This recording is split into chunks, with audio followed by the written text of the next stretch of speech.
I'll do what I should have done before I did the first of these video wee chats, and that is to tell you who I am, you know, what I'm about, and how I came to be Carol from Plasto.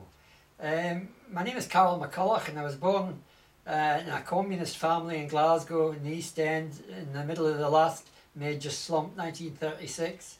My old man was unemployed for 6 years, and I grew up in the welfare state after the war when we all had work, and there was 6 people that work in one family. But I had developed a habit of irresponsible drinking. I found that once I started drinking, I couldn't stop, and I didn't stop. And I went into the Air Force and I carried on drinking there. Came back, got my job as a shoe. I thought I was doing well because I got a job in a shoe shop, and you wore a suit going to work, which I thought was very posh. And I went to work in Suckyhall Street, and my drinking got worse and worse. And eventually I had to sort of do a bolt, what they call an AA, a geographical, to London. And even there the restrictions were really off. And I married for a short while, spent the money on, sold on the house, and finished up when I was age 30 on the streets with no home and nothing at all, no property, no home, no signs of visible support at all. And I stayed that way for 10 years, living on the streets of London, hustling, we used to call it, back in the hippie days, you know, selling bum dope to Americans, begging, helping the buskers, anything that went, blue film shows which didn't exist. Used to send people into a billiard hall.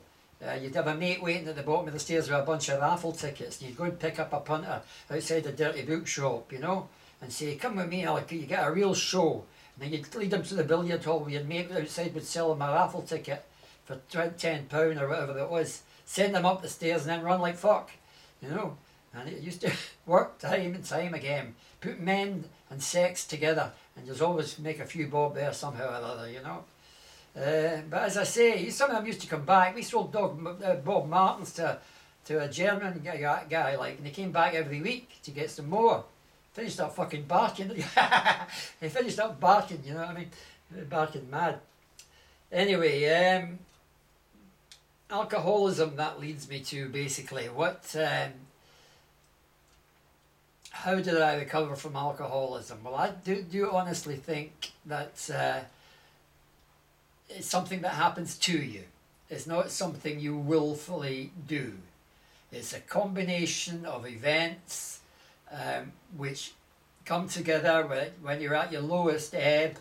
And I happen to be ODing each night at Piccadilly. I would take barbiturates and top a drink. My head would just hit the pavement, and then they'd wake you up in the morning and chase you out. You never saw a psychiatrist or anything, you know. But one day I refused to go.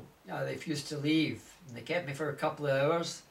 And then I saw a doctor, Dr. Riley, and he was my lifesaver.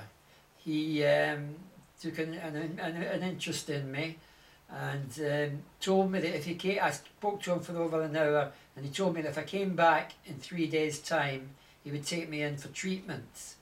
And I said to him, I don't know where the fuck I'm going. I don't know where I'm going to be in 3 hours' time, mate. Never mind 3 days' time.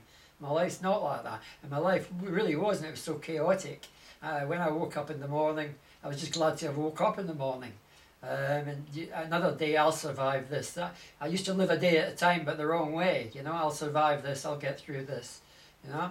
And I went to the wrong hospital 3 days later. I got more barbiturates and to take me on the way. I remember stopping on my journey, and I went to the Middlesex Hospital, and I was going in the door, and the commissionaire guy was going to chuck me out again. Came rushing, thought I was just a dosser in for a cup of tea, and this nurse came running forward and grabbed my arm and said, "Glad you could make it, Mr. McCulloch." And I don't remember a thing after that until I woke up in a little psychiatric unit in Muswell Hill. And this was old Labour days, 1975, when we had a proper welfare state. And I was in hospital for 6 months. And I got a government training course as an audio typist. I got help in finding a place. I went into a hostel first. Then I wrote to the Guinness Trust and got a Guinness Trust flat. I became an audio typist and went to work in the West End of London in an insurance office. And a bit of sexism, of course, became supervisor. All these young lassies and me, I was their boss man, hey. And it was a fantasist's fucking dream, really, you know. But anyway, that lasted for 7 years and I had a heart attack. And then I went to work in the co-op after I recovered from the heart attack. Went to work in the co-op on the information desk in a big superstore where I wore a red jacket and a red bow tie. And I was king of the castle because I used to make the announcements. And when the shop was shut at night, I used to sing the red flag over the intercom, like, you know. And then nobody could complain because it was a co-op. We worked for each other, you see. And I'm actually a shareholder of the co-op. They send me a wee dividend every now and then, £10 I think it is.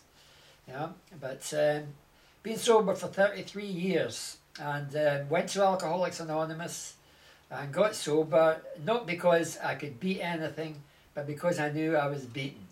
You know, I was prepared to put up with a higher power shite, as I thought it was, until it managed to understand that it didn't matter what your higher power was, whether it was God or whether it was the group.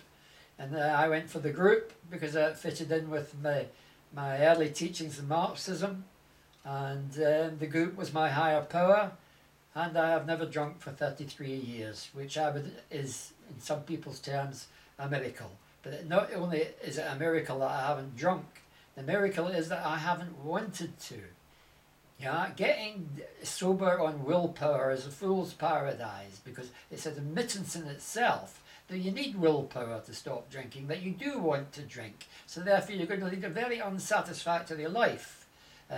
But acceptance is the key, as it is to many things in life. It's a difficult thing for a Marxist to say sometimes, that acceptance rather than change is the thing, you know. The AA prayer, God grant me the serenity to accept the things I cannot change, the courage to change the things I can, and the wisdom to know the difference. I don't pray, but as far as I'm concerned, that's a message from the conscious mind to the unconscious mind.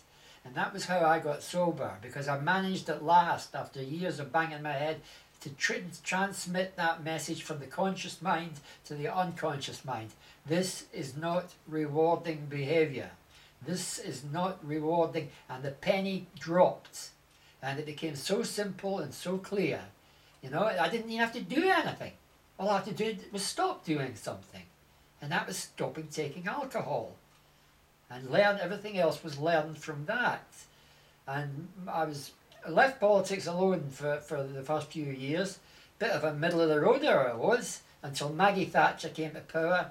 I was 4 years sober, and then I saw that everything we had ever learned about capitalism was true. Within 2 years she had 3 million unemployed and the country at war in the Falklands.